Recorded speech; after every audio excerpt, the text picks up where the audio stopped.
Good morning. Morning, Privyet. So We are live. Here we are, Jack and Troy once again, with our proverbial dicks in our hands, in in London and undisclosed location in the Netherlands. And yeah, how are you doing? You right? I'm doing well. I'm doing well. Good, Doing good. very well. Very excited about this entire project as well.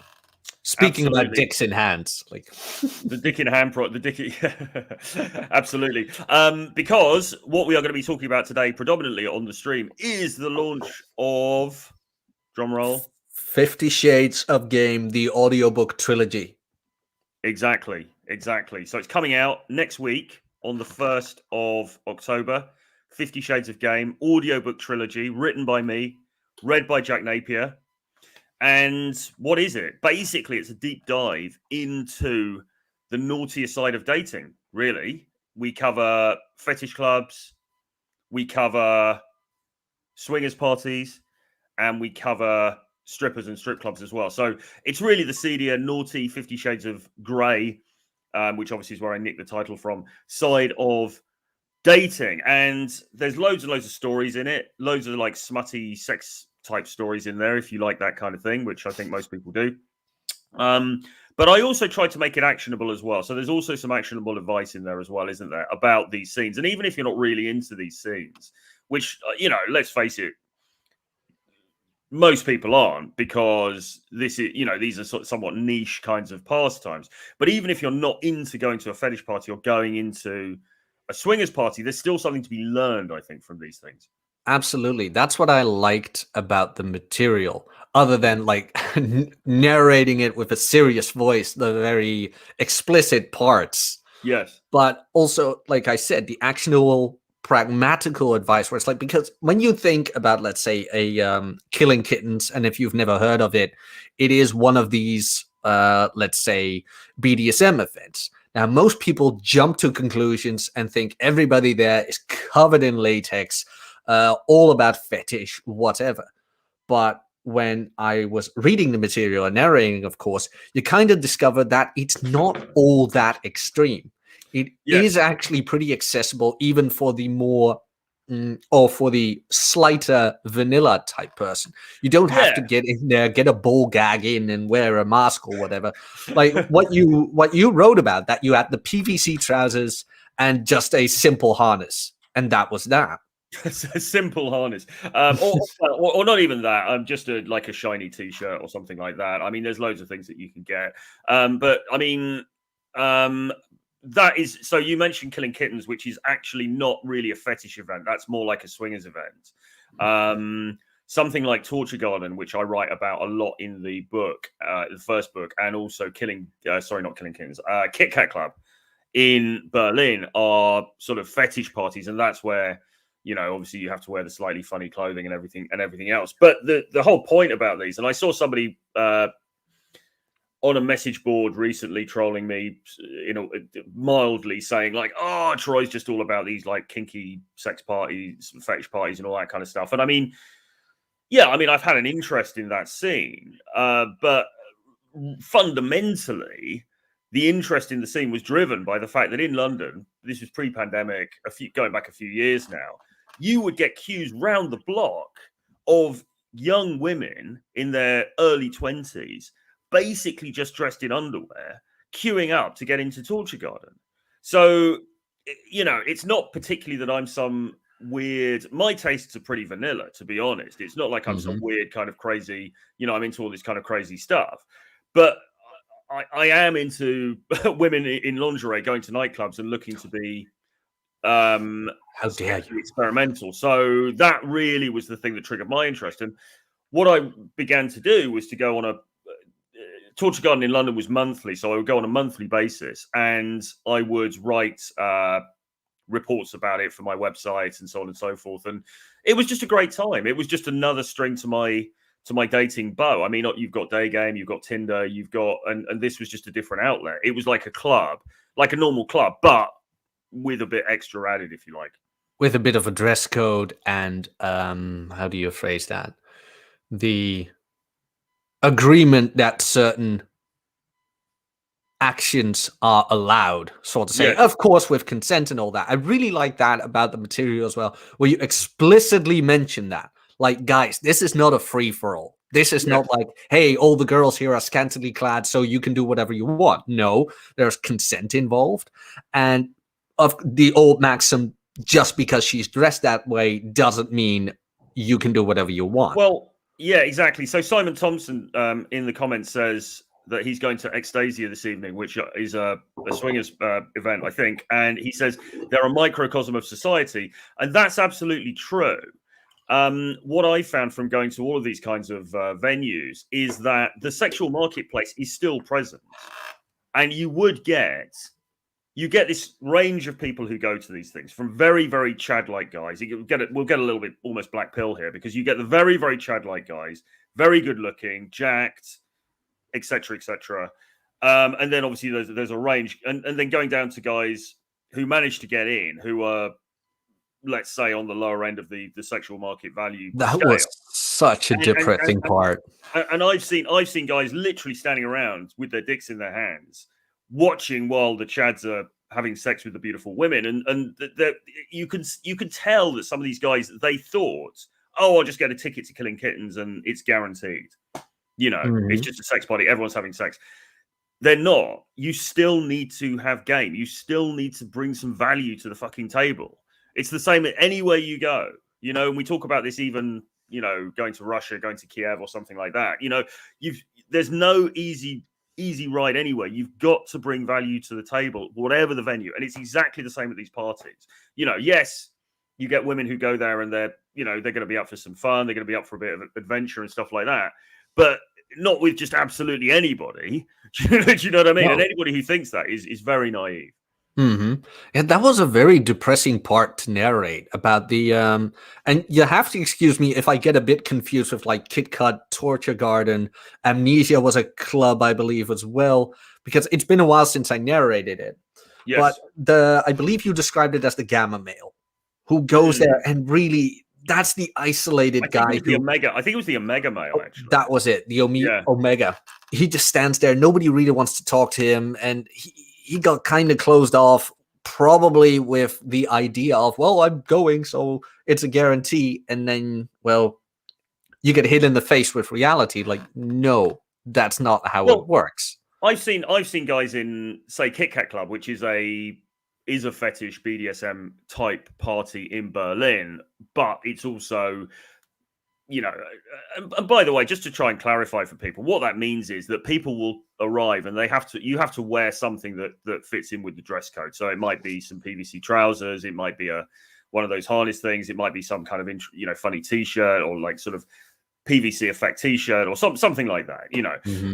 For women, it's similar stuff, or some women will wear just underwear, just lingerie, or they might wear, say, PVC lingerie, or latex or something like this. So there's that sort of dress code going on. Okay, that's the first thing. And also, most of these parties, there will be an element of, there might be an area where people can spank each other and things like this. So there's that kind of stuff going on. But also at these parties, and I include Kit Kat Club and Torture Garden in this, there is a lot of just normal sex going on as well, because people turn up, they're kind of scantily clad, and some people, particularly in Kit Kat Club in Berlin, people get naked, and obviously the lovemaking starts from there. So there is just a lot of regular sex going on as well. And from what I understood, they even have special areas in the clubs just for that, because there's a party going on as well, which can be compared to your regular nightclub, but everybody's dressed. Yeah, no, I mean, so Kit Kat and Torture Garden are both regular nightclubs. You've got a DJ, you've got people on the dance floor, they're playing techno music, they're playing house music, whatever. People are just partying like normal, absolutely, completely normal, except they're wearing these outfits. But there's also this added extra bit. And like you say, in Torture Garden in London, they would have this separate area where you'd have to queue up to go in. You could only go in as a couple. You get to the front of the door, and if you were with a girl, you get to the front of the queue, and then the person at the front, the person letting you in, would say, right, make out with her so we can tell that you're actually in a couple. So you guys would have to make out. Then they let you in, and then when you're in that bit, people are having sex. Of course, people would also blur the lines of the rules a little bit and have sex, around the club as well a bit. In Kit Kat Club, it's a bit less. It's a bit freer, I would say. There isn't really, as far as I know. Oh, actually, there's an area where people have sex. There's a sort of an upstairs area where people have sex, but it's not policed in the same way. And there's a little bit more just generally people having sex around the club in Kit Kat Club. But what I was talking about with the Omega males is in Kit Kat Club in particular, I've seen guys, and I think it's the same guys actually, who come week after week, who are older guys, probably my age, older guys, not in shape. They've got a big, they're just, just looking like crap. Turn up, and I've seen a couple of these guys completely naked, just sitting there like jerking themselves, just on drugs, clearly off their face, just looking around and like basically jerking themselves off. And it, like my perception of these guys is it's almost like they've just given up. There's not even any. They're not even attempting to approach or to try and get involved because they know that they're not going to get anything. Basically, they know that there's no hope. But they are there, and they're just sort of they're in the oblivion of drugs, and they're just trying to enjoy it in the best way that they can. And like I say, I mean, the sexual marketplace is a brutal thing, and you go from those guys to, I mean, I've got a friend actually in Berlin, very good looking guy, well put together. Went to business school in America, has his own startup, blah, blah, blah, blah. And he would go to Kit Kat Club, good, decent looking guy, well groomed, all the rest of it. He would go to Kit Kat Club every week, and he would, pull girls either in the club or take them home. So you've got that spectrum, and which is always present in the sexual marketplace, but you see it very distinctly in these kinds of parties. And it's funny that you should mention that, because I was talking to my good friend Watson about this. Oh, Watson. Yes, it's elementary. But as you just mentioned, like the guys who are your age, and just you can see that they've given up. But that whole giving up part, that already happens with guys in their 30s. And to be honest, I kind of got semi-doxed a while back, but the other way around. So in real life, I got doxed that I do this, talking with you guys about the sexual marketplace and all that. And people look at you funnily like, oh, you talk about that? Is that the only thing you care about with blah, blah, blah, blah, blah, blah? Yeah. And reading the 50 Shades of Game and talking to another experienced friend of mine, we kind of concluded that, okay, maybe this is a bit weird for some people, but seeing all these forums and seeing couples outside, I'm just very happy I have this knowledge. And it is a clear indicator of that the spreading of this knowledge is needed, because chances are for a lot of guys, you're either going to end up in a sexless marriage or you're going to end up single and sexless. Now, of course, the argument could be made, well, not everything is about sex. Well, I beg to disagree. And a lot of research, everything tends to disagree with you on that men need that.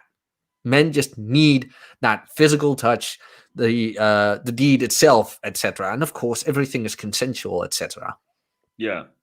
But reading that about the Omega meals and things like that, the beauty about these books was that you actually go into how to prevent yourself from ending up like that. Yeah. Well, yeah, no, exactly. I mean, there's a lot to unpack there, but I think we read the Rational Male. People, we watch Rule Zero, we watch Ryan Tomasi and all this kind of stuff, and Rich Cooper and these guys, and but seeing it in action is a very educational thing.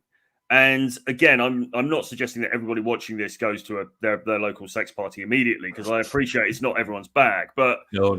Having been to some of these events, and by the way, having been to some of the high end events here, by the way, because I know there are some people, like particularly American viewers, who think, oh, swingers parties, man, it's all full of like these Midwestern, women who are like 6 tons and all that kind of stuff.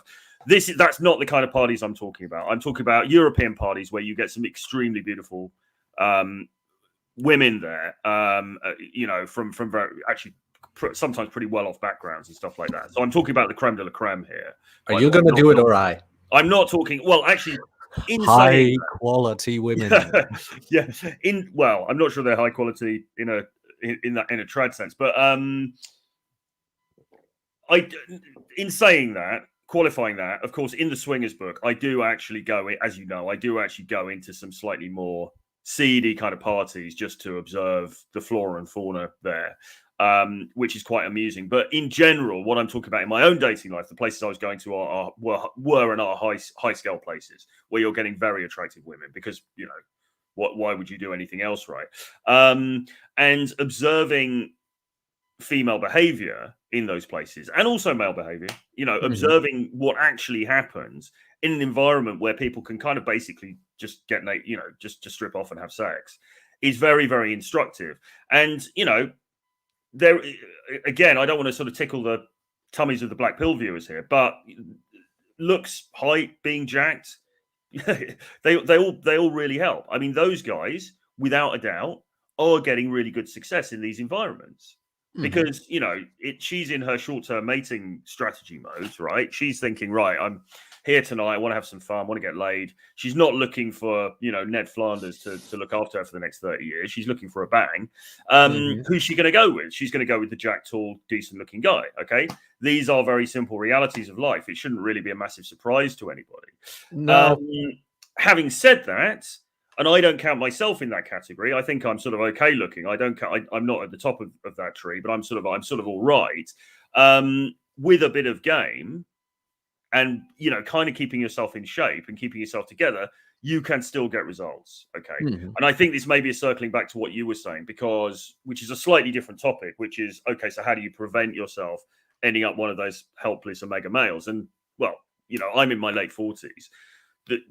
The reality is you've got to do the stuff. You've got to do some exercise. You've got to try and eat well. You've got to lay off the smoking. You've got to not drink too much alcohol. I mean, all of the basic stuff that we talk about and you talk about in terms of the fitness, and the grooming and all the rest of it. You've got to be on top of that stuff, guys, particularly as you get older. So yeah, that's my take on it. But your value as well as your game is really important. That's something else I liked about the books a lot, is that it does come from an observer perspective.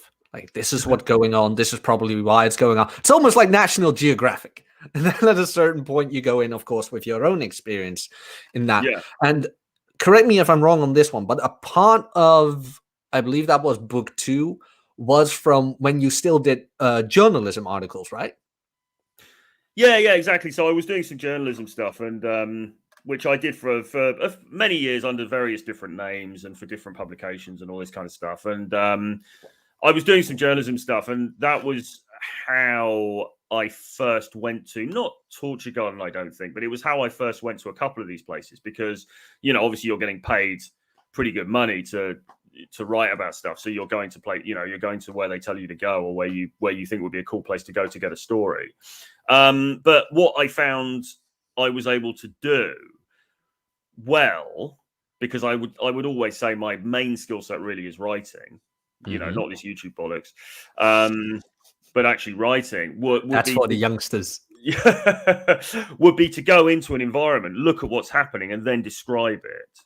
And I've done that in a variety of places, from these sorts of parties. I've done it in mainstream clubs. I've done it in Ibiza, going to like the tacky, cheesy chav areas in Ibiza, all this kind of stuff, and really bringing it to life. And that's something I really enjoyed, and I was able to do well. And so I then took that into writing these books, but these books have just got a little bit more of a game slant to them. So there's all of that, but there's also a little bit more of an element of, okay, so what can you do to, if you want to go to these environments, what can you do to pull? And what can be learned from these environments about the sexual marketplace, and also with the BDSM fetishy type stuff, what can you do to take some of that and bring it into your normal vanilla relationships? Because the reality of the matter is, we all know, 50 Shades of Game sold 100 billion copies or whatever it was. Women really are really into this stuff.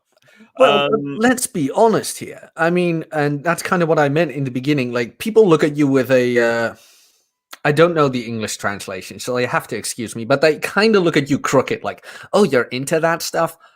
Ladies and gentlemen, 50 Shades of Game, outsold, sorry, 50 Shades of Grey, the actual one, outsold, Yeah, outsold the Bible, something like that, or almost did that. probably. I mean, yeah, I mean, there can be no Denying. doubt about this. I would say that women are more. Well, this is purely anecdotal, but it seems to me that women are probably more into this stuff than guys are. To be honest, I mean, guys just want to have fun. Yeah. Well, guys just want to meet an attractive girl and get their end away, basically, don't they? I mean, let's face it, we are very simple creatures, really. You know, it doesn't need to be. It doesn't need to be much more complicated than that. But women really, really get into the fantasy side of this stuff, and sort of like, you know, and like even the other night in Moscow, I was chatting to this girl, and it was all on Google Translate, and she starts going on about the Red Room. Which is from 50 Shades of Grey. And, you know, I don't think most guys, I think, wouldn't think, I'm going to set up a really complicated and flamboyant red room, you know, with all this complicated stuff. I mean, most guys are just thinking, I just want to get a nut, as people used to say. So I do think this is very female driven, actually. But like I was saying, there is, and I love how you did this in the book, there is just this acknowledgement of, guys, women have a dark side. They just do. 100%. Like, and I was shocked when I found that out years ago, where it's like, wait, you want to be like consensually stricken on your bum, so to say, in a very normal way, but it's. Yeah, and I mean, so in they really do, and I mean, it's kind of crazy because in Torture Garden they have a couple of rooms where there's like spanking goes on, spanking equipment, things like this, and there's things that they can tie people to and all this kind of stuff, and you would get girls queuing up to be spanked. Now, there's a guy I wanted to interview him. It never happened, but I wanted to interview this dude who was actually a professional spanker. That his job is to just spank these women, and he's got a leather paddle or whatever implement it is. These women bend over the thing, or they get tied to a frame or whatever, and he spanks them. And imagine that being your job, right? I mean, people say dating coach is a seedy job, but imagine doing that. Imagine the job description. Yeah. Be a headhunter for that. Looking for LinkedIn profile, but and I was seeing this girl one time, and I'd met her at Torture Garden, and she said she queued up to get spanked, and she said, yeah, but the problem was he didn't really do it hard enough. Do you know what I mean? So again, it's all got to be consensual. Every woman is different, etc., etc. Disclaimer, but you know the reality is, and all you have to do is read Nancy Friday. My Secret Garden. Yeah, exactly. To see. Women definitely have this very strong fantasy side, this very strong sexual side to them, which guys either don't appreciate or they don't want to acknowledge. And it's, I would say, the job of the seducer is to understand that they have that dark side and to be the person to bring it out of her. Do you know what I mean? Because if you're Pat Stedman or Ned Flanders and you're sitting there, you're going to bring out her. What side of her are you going to bring out? You're going to bring out the practical mother-to-be picket fence housewife side, right? But you don't want to be that guy. You want to be the guy who brings out the darker side. You want to be the guy who brings out the fantasy side. It's so weird that I have matches on online dating, and like it's 2 to 3 messages, and they already give a hint of, having that side, and I'm like, okay, what the hell gave it away? And they just tell me flat out, like, you have that vibe over you that you have it. Yeah. It's like that you're into that, and that's kind of what I'm looking for. It's like, okay, well, sure. I don't know what I'm doing or what it is, whatever, but they acknowledge that. And Carl said it best from Black Label Logic. Yeah. It's like, you don't want to be the teddy bear on her nightstand. You want to be the vibrator in her drawer. He wasn't wrong about that. It's arousal and attraction kind of thing. But exactly. And this, by the way, I bring into my regular game. And good to see John on the stream, by the way. I don't know if he's still in here, but good to see John MLD, who is also a perverted fucker as well. He is, yeah. Um, Love you, John. I would bring this into my your regular game, and teaching these guys on these boot camps in these different places. And by the way, we're in Kiev next weekend. If you guys want to come to Kiev and train with me for 4 days, drop me an email, troy@realtroyfrancis.com. There's still a place available, I think. But going out with these guys, a lot of the time, perfectly nice guys, articulate, well put together, etc., etc. They don't bring the sexual intent into the interaction sufficiently. And it's the guys who are able to do that who tend to get the, good results. Because ultimately, you've got to remember, I mean, women are sexual creatures. We're all sexual creatures. We're all sexual beings. We all want to have, connect on a romantic sexual level. Women are no different. And many guys, like I say, they either don't appreciate that or they're a bit afraid of it and they don't bring it out. And you've got to be the guy who's going to bring it out. Well, it's so weird that it's being denied. In all honesty, I mean, let's face it, most interactions between men and women are about one thing and one thing only, especially from the male side. Like, don't give me this crap about, no, I just want to get to know her. Yeah, but why do you want to get to know her? It's like, let's be honest about here. Most guys just want to get laid, and that's not to disrespect the girl in the girls involved or whatever. I mean, she should be flattered. Like, yes, you look good, and I would like to do that with you, etc. But this whole thing where it's denied, kind of thing. Like, oh no, it shouldn't be about that. No. You should be gentle. You should be a gentleman. And blah blah blah. The whole societal programming, sort of say. Yeah. It's like, no, you have to be nice. You have to be kind. Yeah, of course that is true. Like, don't be a spurg. Don't turn the autism up to 11, but be a man about it as well. Well, like, this is why, and of course, don't put it bluntly. That's where game gets involved, and like you mentioned, they have a hard time expressing that. And in all honesty, it is kind of hard. But for women, well, no, for guys. Oh, I see. Yeah. That. And I couldn't tell you how to do it. In all honesty, I just think to myself, I'm confident enough in it. Like, this is the reason why I interact with you. And I think it shows in my body language or whatever. But I'm actually kind of verbally blunt about it at a certain point as well, where it's like, hey, I'd like to grab coffee with you or whatever, set a date, whatever. Well, some guys, I think, have. Is there a kind of an X factor that some guys have that they can bring this out in women? Possibly, yes. But I also think it can be acquired. I mean, Tusk and I have been talking recently on some streams about this dude that he knows, whose name is Mr. B, Brett, who is a trainer that Tusk works with. He lives in Norway now.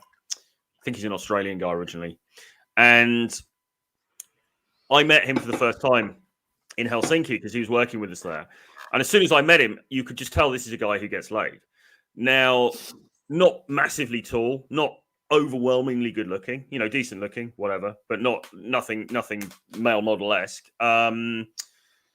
Fashion, fine. Nothing remarkable about this dude, but he had a certain energy to him. He had his eye contact. Tusk always talks about his eye contact. When he looks at women, his eye contact, very, very strong, very suggestive, right?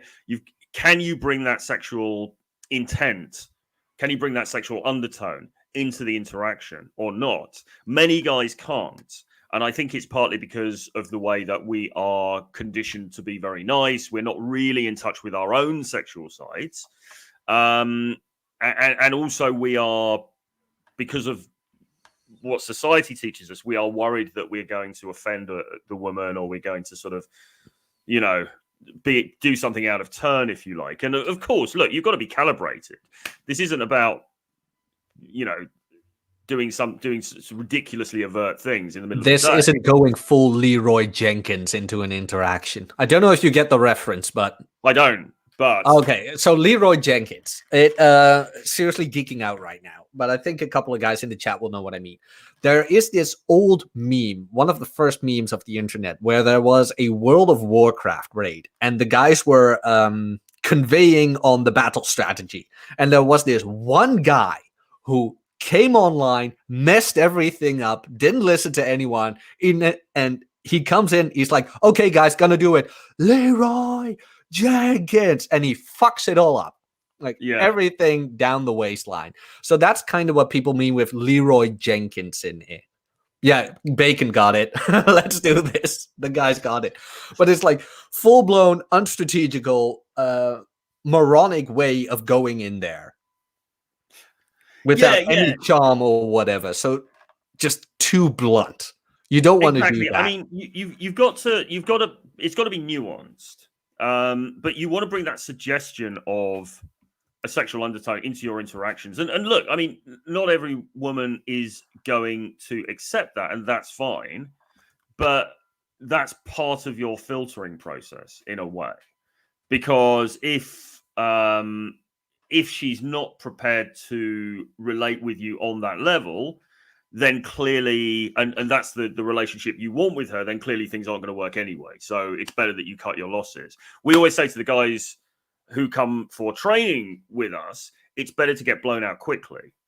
You know, it's better to get blown out. And myself and Mr. M, who I'm worked with in Berlin, and we're going to be working with again in Kiev, we were saying we get blown out very quickly.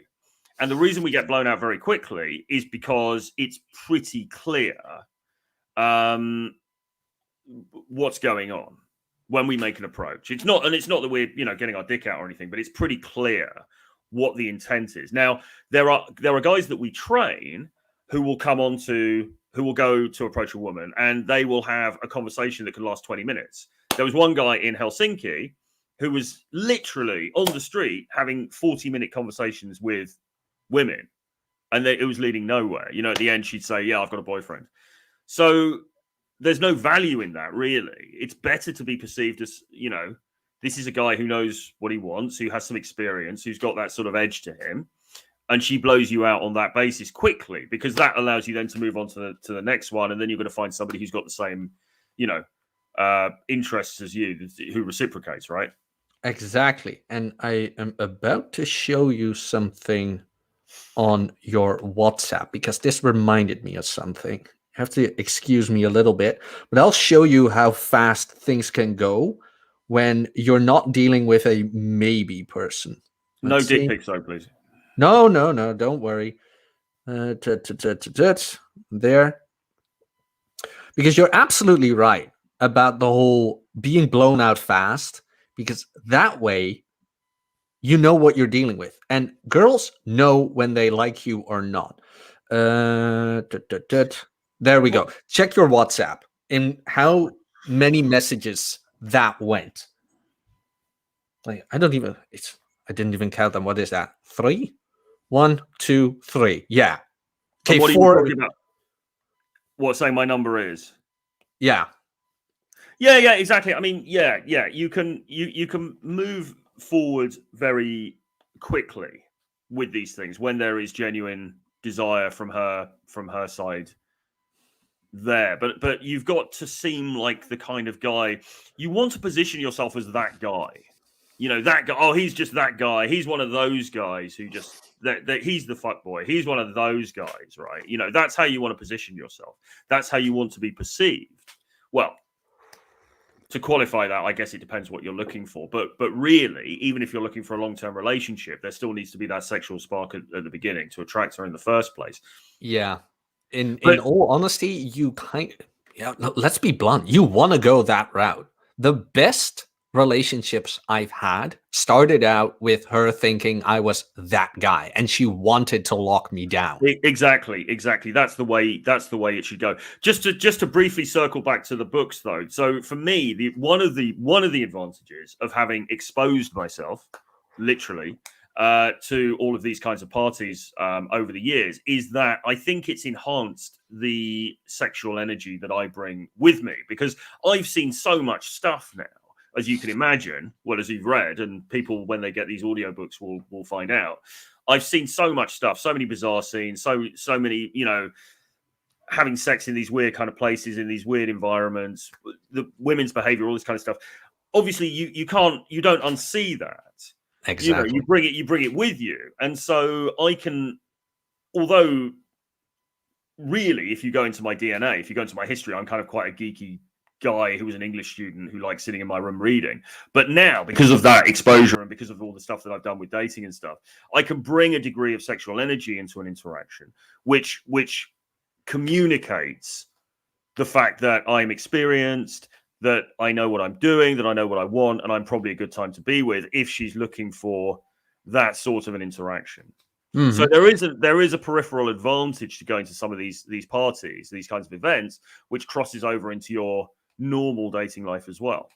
It's the experience, and you cannot take out experience from a guy. Like you said, once you've seen that, once you've been there, you know what's going on, and you radiate that. And I don't know if that's the proper word, but I'll keep using it anyway. Now, I mean, it doesn't have to come from going through to sex parties because Tusk is somebody who also radiates that. And he just radiates it because he's a dirty bastard who's been around the block. Good genetics and everything, 6'2", whatever. Well, he's got that. But we're doomed. No, actually, he's not. We're doomed. We're doomed. He's not much than us, Jack. Yeah, so obviously he's got that, but and again, this is going to perhaps help. I mean, you might have to help me out here because I don't want to feed the black pill people, but it's a bit like you can't get a job until you've got experience. Yeah. How do you get experience? Because if you can't get your first job until you've had experience, there's an element of that with this. Because if you've got a lot of sexual experience, that carries through, and the women can sense that on you, and Tusk has that. So he goes into the interaction, and she's just like, "Well, okay, he's good looking, but also." Yeah, he's going to, he's going to, how can I put it? Make the bedrock sort of thing. No, that's it. Like radiate, you have that vibe of experience. Yes. And in all honesty, some girls will find that attractive. Some will find it repulsive. In all honesty, some will because they think you're all about that and nothing more. That's true. But, yeah, that's true. That's true. But there will be, I don't know if it's a minority or a majority, but there is a group of girls who are like, okay, he knows what he's doing. He's confident that you get into the pre-selection stuff, as in, oh, if other girls would have liked him, he probably is likable kind of thing.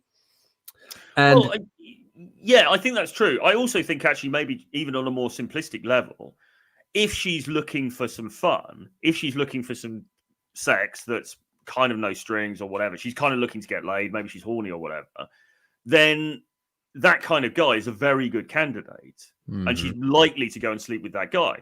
What she's not likely to do is go and sleep with the guy who's a really nice guy, who is really friendly and really interested in her job and where she's from and everything in the initial conversation, but has no sexual intent. Okay. And this is the point that guys miss. And this is one of the hardest things to teach, but one of the most essential, which is how do you, if you're basically a nice guy and you haven't been to hundreds of sex parties, or indeed slept with hundreds of women, how do you bring that sexual energy into the interaction? Okay, but you need to try, because that is the thing that's gonna tick the box. Well, that's the thing about these books as well.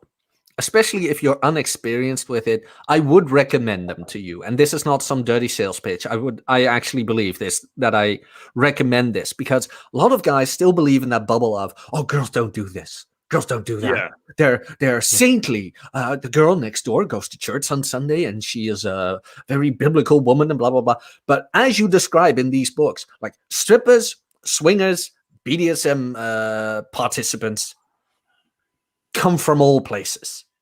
They're not just soggy 60-year-old or 50-year-old nannies who you don't want to touch. These are the 18-year-olds, 18 to 23, art students, business students, theater students, finance students, you name it. They come from the higher echelons of society to the lower echelons of society.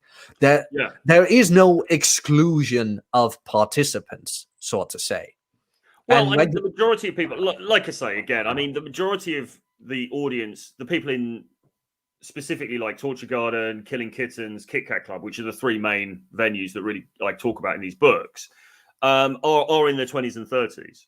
To be honest, that's the majority. And the women that we're talking about here are pretty much all in their 20s, with maybe a couple in their early 30s. So that's the demographic we're talking about here. Now, I'm aware that there and also in the Swingers book, I do go into some more seedy Swingers scenes where we're talking about older people and stuff like that. And that's not necessary. That's not about me seeking to pull them or anything like that. That's just for the descriptive, you know, kind of the amusement of it. And also because there are some lessons to be learned there as well. But in terms of for my own dating life and in terms of the girls that I was meeting and interacting with, they were all basically in their 20s and early 30s.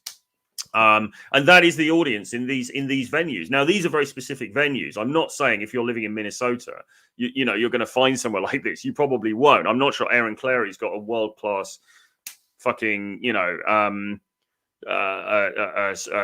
sex club right next to his ranch, wherever the hell it is. Spoiler, his new house has a dungeon. So we are talking about quite a specific scene here, but I still think it's instructive. I still think there's a lot to be learned from this stuff, you know, even if you're never going to go to these places. Well, that's the thing. You need to know it exists.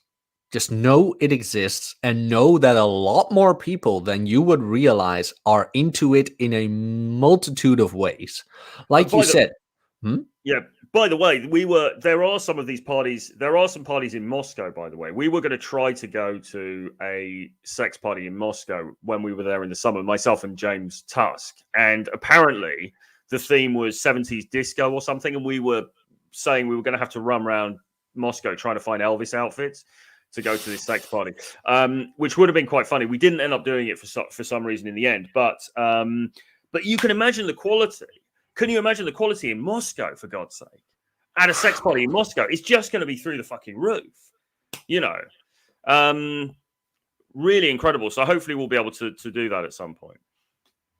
That does, in all honesty, like I never was really into that scene kind of thing. I'm actually pretty vanilla. Like I do have a bit of a dominant side, but not to the extreme or whatever. But after reading this, after narrating it, for God's sake, it did tickle my interest a bit. Like, oh, it's not as extravagant as it was all made out to be. So now that you mentioned that, I'm kind of like, oh, that will be interesting. Even just to sit at the bar, just observe. It's like, wow. So this is what's going on. Well, I mean, I'm pretty vanilla as well, to be honest. I mean, like I said, I think I mean, I could be wrong on this, but I think a lot of guys are, to be frank. I think they're vanilla in the sense that what does a guy really want? Well, he wants to meet an attractive girl who he's got a good vibe with, and he wants to have sex. Generally speaking, that's sort of it, isn't it, really? I mean, there are guys who are more into this kink stuff. I think the Masculine Geek guys actually, or, you know, Vincent. All of the stuff, you know, in what does he do? Like mummifying and all that kind of stuff. He does mummification and all that, where it's like, wow. I'm not into any of that. And that's no disrespect to him, because I mean, cool, you know, whatever you're into. I'm not into any of that. All of that is too much effort for me. You know, all I want to do really is meet a cute girl and we're going to have a good experience together. Okay. But these venues were a great place for me to do that, because there was a lot of very attractive young women wandering around in their underwear. And again, you know, I come back to the same point. That really was my interest in it. And also as well, I mean, you're talking about sitting at the bar observing, which you could do. But like I say, I mean, like TG, Torture Garden and Kit Kat, they are kind of just normal clubs as well. Mm-hmm. So you can sit there, listen to music, people dance, whatever, you know, it's like a normal vibe. It's just that there's this little added extra. And what I found myself, because I used to be really into clubs anyway, just I love the music, I love the whole thing, you know, for many, many years. These days, less so because I'm too old. But also these sorts of clubs have sort of spoiled me, because now if I go to a normal club, I'm like, well, this is a bit fucking boring. Where's all the sex going on? You know, where's the spanking? You know, so it reinvigorated my interest in the club scene for a number of years, because it was just clubbing, but with added extra sex, which is always going to be good. Mhm. And I might be spoiling a bit right now, but we're coming at the 45-minute mark. Maybe want to go into part 3 a bit about the strippers. Now, Yes. I have seen so many comments and whatever about dating a stripper or whatever, and it all turns to shit. And in part 3, you go into the stripper scene. And what I like about that is the pragmatic side of, okay, like if you're into this, that's all fine and dandy, but there is a customer side to this, and there is the other side, which the name now escapes me of, but that you go in the other side of it, like, okay, cool and all that if you want to date the stripper, but here's what you need to look out for. Yeah, exactly. I mean, so Strip Club Game, which is what that third book in the trilogy, 50 Shades of Game, is about, is more of a standard thing within dating advice, within dating pickup advice.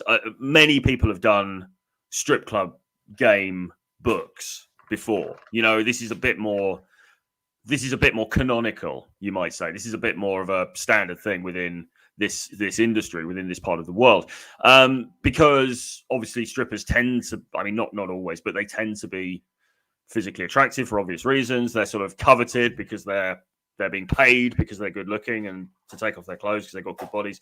And so guys are, and many guys have had the experience of going to a strip club and thinking, oh, if only I could, you know, go home with Destiny, who I just spent $700 on dances with. So you know, there's an obvious demand there because it's like, okay, so if I go to a strip club, is there a way I can get with the strippers? Or I can pull a stripper? So this is a little bit. We're more into mainstream pickup advice territory here, really, with this one.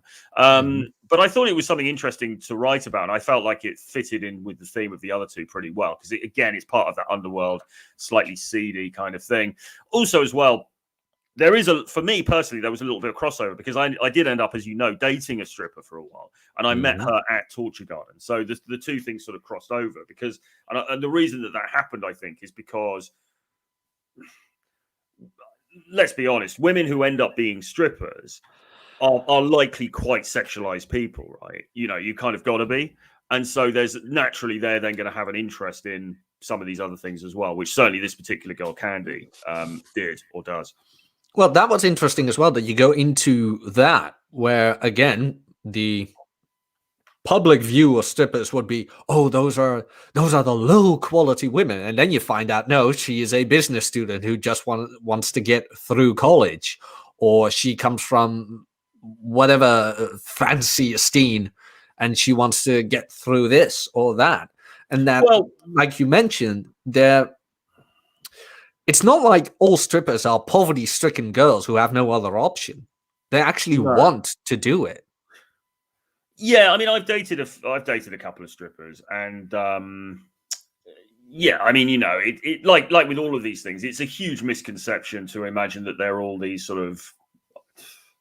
I mean, what does low quality woman really mean anyway? I mean, it's just a Back alley Sallies or whatever you call them. It's just a stupid thing that you know, idiotic trads on Twitter talk about. I mean, it's really stupid and reductive to imagine that they're all a certain kind of person. I mean, you get a whole range of different women who do it for different reasons. Oh, I mean, one thing I would say is, and I think this is quite well known, is that it becomes a sort of golden handcuffs thing for women because they end up, if they're good, they end up getting paid pretty good money for not actually doing very much, and it's quite hard then to break out of that because how do you then?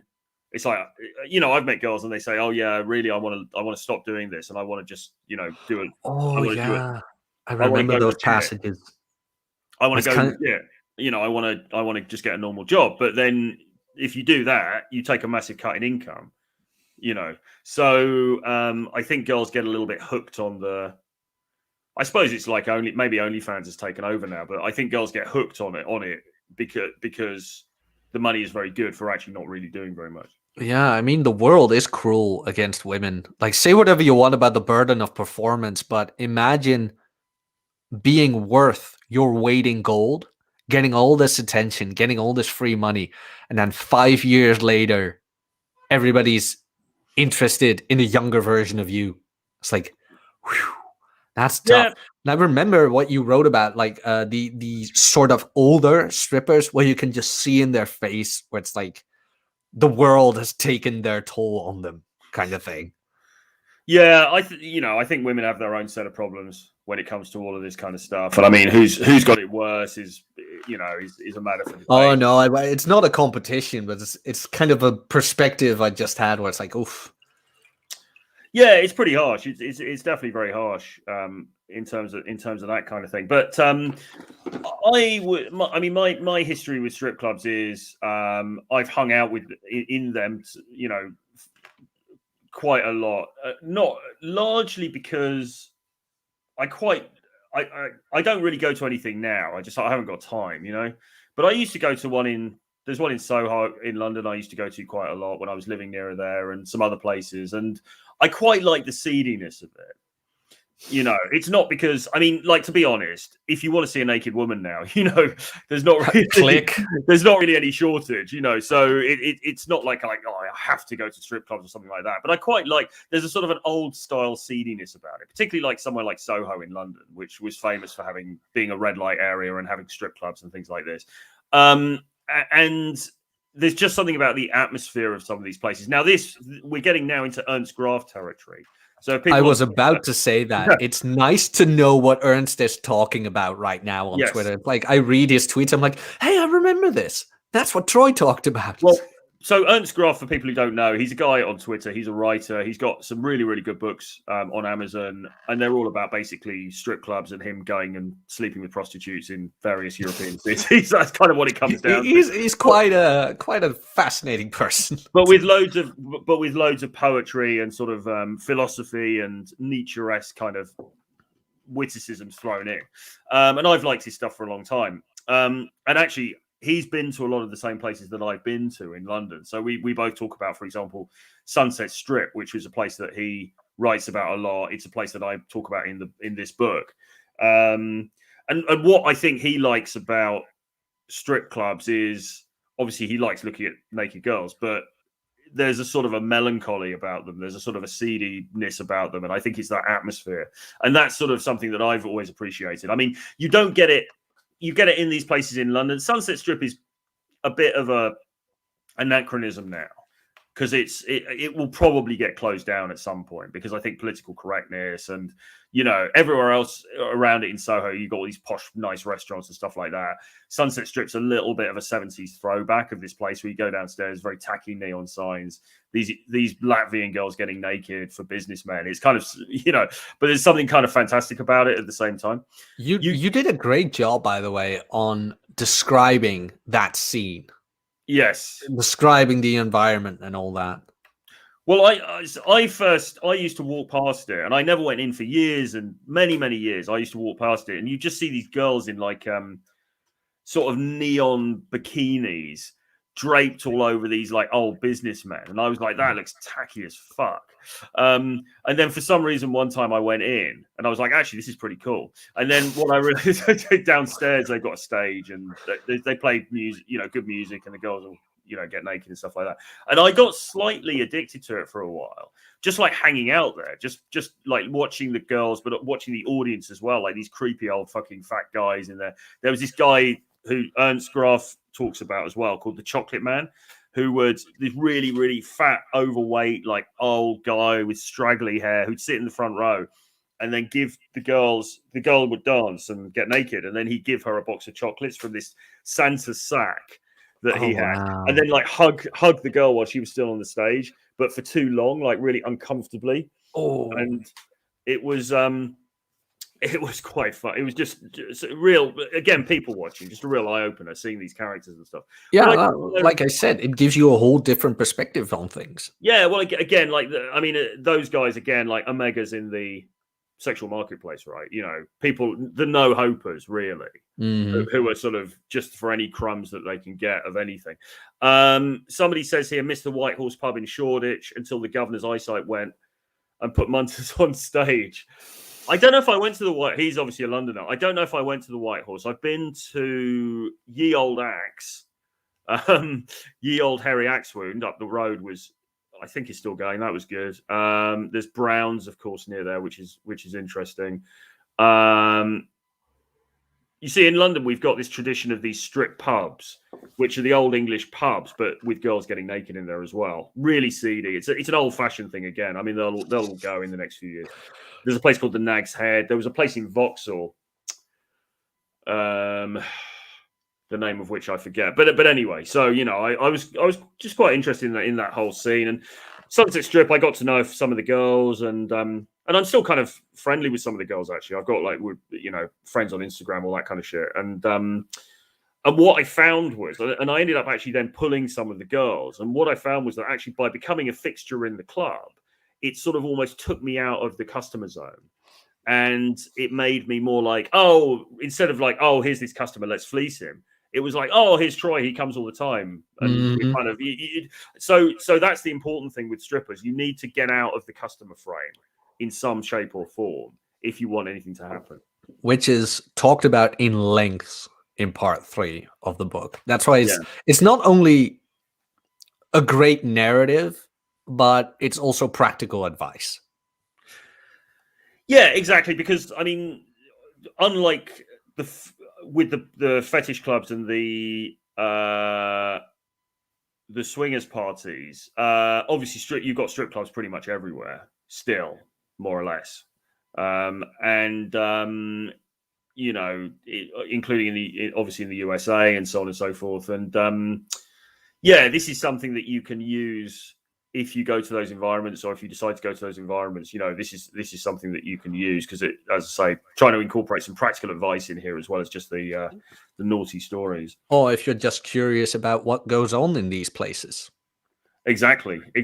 I find the American places. I've been to Vegas, and I've been to strip clubs actually in Vegas and New York. Actually, I've been to Spearmint Rhino in Vegas. I didn't massively like it. It's just a bit, I don't know, the vibe's a bit different, but maybe that's just because I'm an Englishman and, I'm setting my way. Isn't that just our being European against the Americans? It's like, it's not the same. Yeah, probably, yes. And so uncivilized. Amsterdam, you've got the wonderful strip clubs of Amsterdam as well. I've never been. I have walked through the red light districts a couple of times, but it really has that seedy vibe to it. It's like I never really felt comfortable there. It's like, in all honesty, it was just like I walked through and I was like, ugh. Like, I think they're closing it down anyway, aren't they? They're moving it somewhere or something. Oh, I haven't checked up on that in a while. In all honesty, I have heard about it, that they wanted to close it down and things like that, but because of prostitution being legal here, I heard they were moving it to somewhere else, which seems a little bit odd. But the thing with Amsterdam is that you've got, the girls in the windows. You've got these prostitutes who are in the windows and stuff. And some of them are really beautiful, actually. There are some very, very beautiful girls. The funny thing as well is it's quite a touristy area. So you get families going around taking pictures of these hookers, which is, oh God, a little bit odd. But you do get some really beautiful ones. And then you go around the corner and it's a slightly darker, like dingy little street. And then you get some really, really ropey ones. You're like, oh, Jesus. Yeah. Have I ever told you the ice cream story? I don't know. Okay, the ice cream story. So in Groningen, which is up north, you have a red light district as well. But the weird thing is, you've got like the shopping street with an ice cream parlor and a party store across or whatever. But as soon as you go to the right and or left, you get into the red light district. So just a normal shopping street, one time to the right, and you're there. Now, with my back then girlfriend, and this is like, when was this? Like over 10 years ago. We were going to the ice cream parlor, but she had to park her bike. So seriously, the corner is the ice cream parlor. And right, as soon as you turn right, you got a hooker's window. But she didn't know that. So she went around the corner, parked her bike, and she came back like almost crying. I'm like, honey, what's wrong? She's like, I locked my bike. I looked up and I looked right into it. I'm like, what are you talking? Looked right into it. She's like, that's the red light district. And she opened her legs. I'm like, oh, oof. So I had to comfort my girlfriend back then, who just stared right into between hookers' legs Jesus because Christ. of the placement of the red light district My, in Groningen. my ex used to quite like strip clubs actually, because some girls go to strip clubs in London. It's sort of like sometimes like an after work thing. You know, you've got the lads from the office, and they're like, "Oh, let's go down," you know, and they take a couple of the girls with them and stuff. And my girlfriend had been to Brown's in Shoreditch, and I actually went to Brown's with her a couple of times, which was she liked. And we tried to get into this other one, Ye Old Axe. We were on it was on a Sunday, and we'd been to the Flower Market, you know, very nice middle class sort of, you know, thing to do on a Sunday. And then we crossed over the road, and the Ye Old Axe, this neon lit dingy pub, and there was with a sort of black door, and they were playing you know, some like tacky like music and stuff. And I was like, oh, let's go in. And we tried to get in, and the doorman wouldn't let her in. And she was really outraged, and she wanted to come back the next day to try to get in. And we actually went back the next day, and there was different doorman, and she got in. so girls can find it kind of entertaining as well sometimes, which is quite fun. Especially when she's into the other girl thing, where it's like, oh no, I just like looking at pretty women, which is basically all of them. Well, my ex said that she had an experience one time where she'd been to a strip club, and they'd had a private dance. I think it was her and some like male colleagues or what, you know, whatever. She'd had a private dance, and she said it was really awkward. This girl was like putting her vagina in her face, and she was like, I'm not really no. you know, I mean, some girls are not going to be down with that, you know. Oh god, I was just going to mention there's another place. It was really funny. I can't remember. Want to get into a couple of questions and then wrap it up? Yeah, absolutely. Yeah. Let's see, because I got the chat in front of me. Bullrush asked if you have been to a couple of clubs in the States, which you just answered. Yeah, I saw that one. Good to see Mr. Bullrush here. I've been to. Yeah, it depends what kind of clubs you mean. I mean, I've been to a number of clubs in the States, but I haven't been to anything like I haven't been to any like sex parties or anything. I don't think. I'd probably remember, wouldn't I? I haven't been to anything like Torture Garden or anything like that. But I've certainly been to clubs in New York. I've been to clubs in Miami. I've been to clubs in Vegas as well, but just regular clubs. Let's see. There was also something by NPC. Okay, has social media, smartphones destroyed discretion in this realm? No, because you're not allowed to bring them in. So particularly, well, actually, Torture Garden, you can't. What happens at Torture Garden? I think you certainly can't photograph or film, or you'll get thrown out. In Berlin, in Kit Kat Club, they will take your phone off you, and I've smuggled mine in a few times. But if they find you with it, they'll take it off you, and they'll normally ask, or maybe even pat you down. If you've got the phone, they'll take it off you, and you have to put it in the cloakroom. Berghain in Berlin, which is a slightly different kettle of fish, but there's still like sex and stuff going on there. They will put a sticker over the camera on your phone. And again, you're not allowed to take any pictures. And, you know, you could say, well, I'll take the sticker off, whatever. But the reality is, if you get caught filming, you're going to get thrown out. Oh, yeah. Or worse, in some of not in Berlin, but in some places. Like I was in Czech Republic with Tom Torero. We were in this seedy place, and there were some strippers there and stuff like that. And we were trying to film it, but we were thinking, Jesus, if we get caught here, you don't really want to be on the wrong side of some of these bouncers. No, I can imagine. But like you describe in the book, it's like they take precautions. They take precautions about all of that because, of course, even though it is more accepted than you would think, there's still a bit of a taboo societal-wise. And you want to protect the people who go there from maybe getting their reputation or whatever damaged. Yeah, exactly. I mean, like people just that they want to protect the anonymity of their clients, I suppose. I mean, like if you go to the Torture Garden website, there's lots of photographs in the galleries, but obviously those are all people who've agreed to be photographed. Yes. No, I agree. There. Want to wrap this one up? Yeah, absolutely. Well, it's been a really good conversation. I think we covered quite a lot. Yeah, we did. And again, I'm really looking forward to next week when we finally drop it. The second promo of the trilogy is up now as well. It is Oh, the have you put it first. up? Okay, I'll put it up. Send me the thing, and then I'll Will put it up. do. Yeah, no, it was already done, so I worked Right, there pretty you are. quickly. Yeah. So what we're doing. So Jack's dropped an excerpt from his reading of 50 Shades of Game. So you can listen to that now, and I'll put it up on my channel later as well. So you can listen to that. So you can hear a bit of the glory of Jack's honeyed tones reading my beautiful, beautiful prose about all of this naughty sex stuff. It was fun, though. It was fun, like narrating that, and certainly a couple of things with a straight face.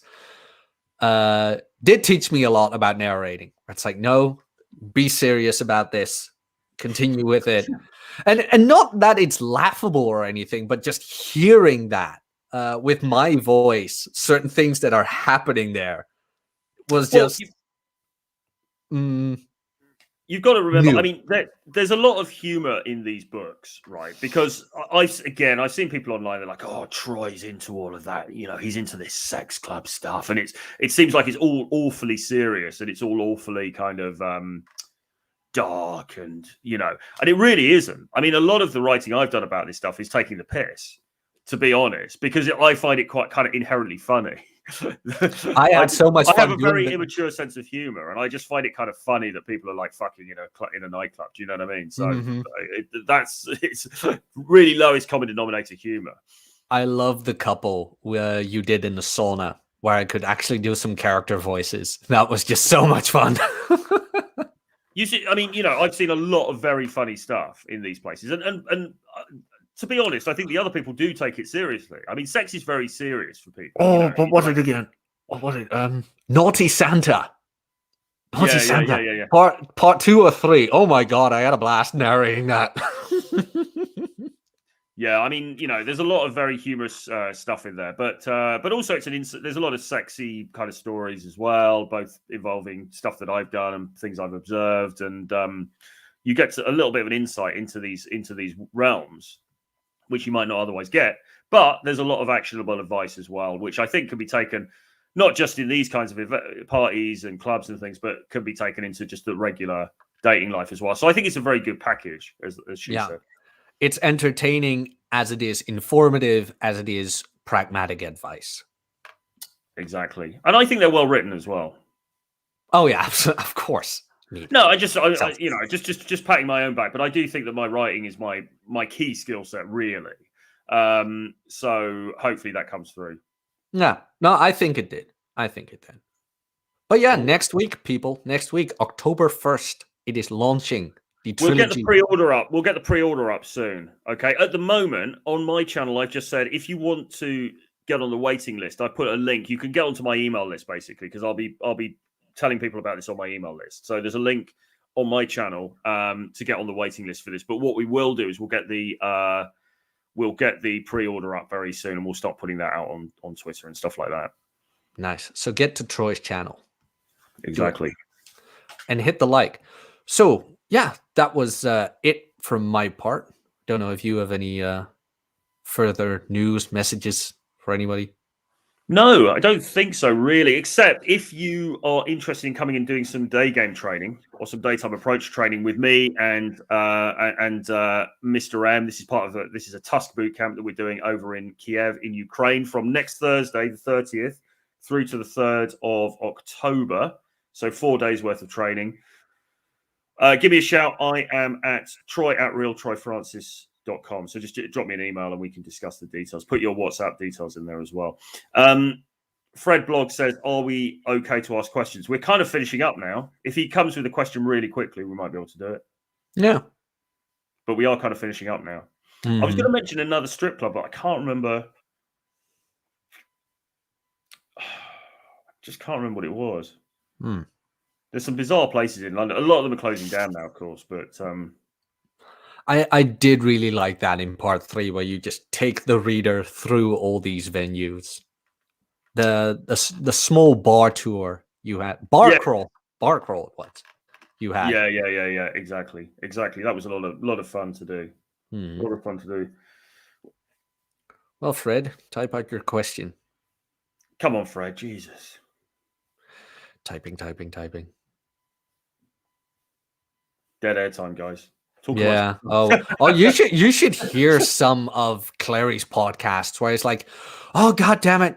Okay, everybody, hold on. And just 2 minutes full dead air. Or like 3 minutes where he goes to the bathroom and you hear him pissing in the background. It's like, such a professional, that man. It's all part of the vibe. It's all part of the vibe. Tusk does that a bit sometimes as well, actually. Yeah, I mean, any advice first time? First swinging club with partner next week. We are in 10-year open relationship. Ooh. Oh, okay. That's an interesting one. Well, okay. You know more about that than I do. I'm just the narrator, people. That is that's an interesting one. And to be honest, that goes. I'm trying to think what I can really say about that, because that is really, you're into the realm of relationship dynamics with that. Because what I've been doing with all of this stuff, when you listen to these audiobooks coming out next Friday, what you will find is that I'm talking really about going as a solo guy, and I'm going there to sort of meet women, you know. What he's talking about is something different, which is you're in an established relationship and you're going to a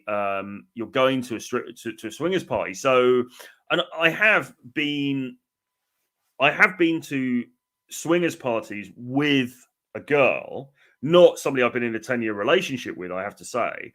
But generally what's happened is the agreement, or the unspoken agreement, has been we are here together. So we're just going to do stuff together. We're not going to necessarily involve other people. So all I would say is I think you need to talk first. You need to set down the ground rules. What are you guys actually doing here? What's acceptable? What isn't acceptable? Sounds to me like the idea is you guys are going to go and you're going to maybe have sex with other people. So you've got to be prepared for that. That's a big thing to do. I mean, although you're saying with partner next week, I don't know if you're in an open relationship. I mean, there's a lot of questions here, really. I mean, I just be prepared. And I would say sit down with her first and really sort out the ground rules. If there's things you're uncomfortable with, you want to vocalize those first up front, because you don't want to be in a situation where you go to this party. Oh, you say the relationship's open. Okay, fine. Well, just go. Again, I would just sit down beforehand, discuss the ground rules, go. Just, get into conversations with people. The way it happens is people just, you're socially calibrated. You're just getting into regular conversations with people. If there's a bit of a vibe there, look to take it further. Until you get there, you're not going to know what the quality's like. I guess that's the other thing, So I just, just set down any ground rules with her in advance. Just agree, say, look, if we go and we're not really feeling it, I'm not feeling it, you're not feeling it, we don't have to do anything. And then just go and just see who tickles your fancy and just get into polite conversations with them, and then just escalate it from there, I think is the best advice I can give, really. Especially in things like that, I think this sounds very tacky, but come on, guys. The communication is key in that, because it is a swingers thing. And if you are not comfortable with your open relationship doing such things right in front of you, you kind of want to be clear on that. Well, he's saying they've been open for 5 years, but never done anything together at the same time. Well, yeah. I mean, just be mentally prepared, and like I say, maybe that conversation is more important than about what is perhaps acceptable. I mean, if you don't want to see her getting railed by 6 guys at the same time or something, you want to make that clear up front, rather than going into the environment and then it's relationship's very good. Well, man, as long as you're ready for it, then no problem. I mean, it might be that you actually, and there are guys that get a bit turned on by the girl going and doing stuff with other guys, and that if that's you, then that's fine. But just be prepared for it and just set those ground rules, I think. Yeah, I mean, I don't have experience with that. In all honesty, I am not interested in swingers or whatever. I'm very territorial. Well, so am I, and I should make it clear. Maybe I should have made it clear earlier in the thing. I mean, I've been to the swingers parties I've been to. That Killing Kittens organised a few parties where, as a single guy, you could go, but they really limited the numbers, so you had to apply, and then certain guys will be allowed in. So I've been to a number of those as a single guy, where I could go. There would also be single girls there and some couples, and and I would meet basically single girls there. So actually, I probably should have made it clear earlier on. What I don't have huge experience with is going with my girlfriend and watching her getting railed by other people. I've never done that, and it's actually something I wouldn't want to do, right? Because if I'm with somebody, I'm too, like Jack said, I'm too territorial. I'm not going to be into that. I was using these events more as a seedy dating coach, as a place to go and meet attractive girls who were interested in having a bit of fun. But in terms of the relationship dynamics with something like that, that's a little bit outside of my pay grade, really. And it's kind of not really. The only thing that I would do is I would definitely have if I had a casual girl and we were like, okay, let's go to one of these parties and we can both have some fun and maybe have a threesome or something like that as well, that would be fine. I think if I was with someone for 10 years, I can't really imagine for myself what that dynamic would look like. I don't think I'd be into really sharing her in that way. But, it's all horses for courses, man. Mm-hmm. And you do go into that in the book. I remember that very clearly, that if you're into that, set the ground rules, things like that, even if you don't have the personal experience of that, because like you and I just said, very territorial, don't like partner swapping and things like that. That if you are, just be clear about things, be clear about your boundaries. Yeah, I mean, it depends what your motivation is, really. I can see some people, I think, do it. I mean, there are without a doubt, there are some guys who are submissive and they like to watch, their women getting banged. All right, there's that.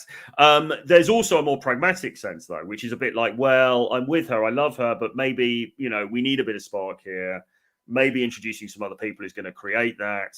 I would rather do it in this controlled way rather than her going off and having an affair or me going off and having an affair. There's that kind of thing that happens as well. How is Jack Murphy doing? Yeah. So yeah, I just keep coming back to the same thing, really. Just set those ground rules, have those conversations up front first, I think, is the important thing. Mm-hmm. Yeah, no, I agree. So want to wrap it up? Yes. Next week, 1st of October, 50 Shades of Game. Trilogy, audiobooks read by Jack Napier, all about all this naughty sex stuff, loads of advice in there, loads of sexy stories. It's absolutely brilliant. How much is it going to cost? It is a pun. It's going to be $69. $69, guys. 69. For a cheeky 69, you get all of that for 3 full audiobooks. It is 3 full audiobooks. Damn, how long is it? Fucking long. Yeah. No, it is. It's manageable, but it's there's a lot of content in there, so you're getting a massively good deal. $69, guys. Cheeky 69. Yep. You've got the end stream button. Guys, before we go, hit the like button, subscribe to the channels if you haven't, and look out for next week. Dos Vidania, guys. See you soon. Cheers.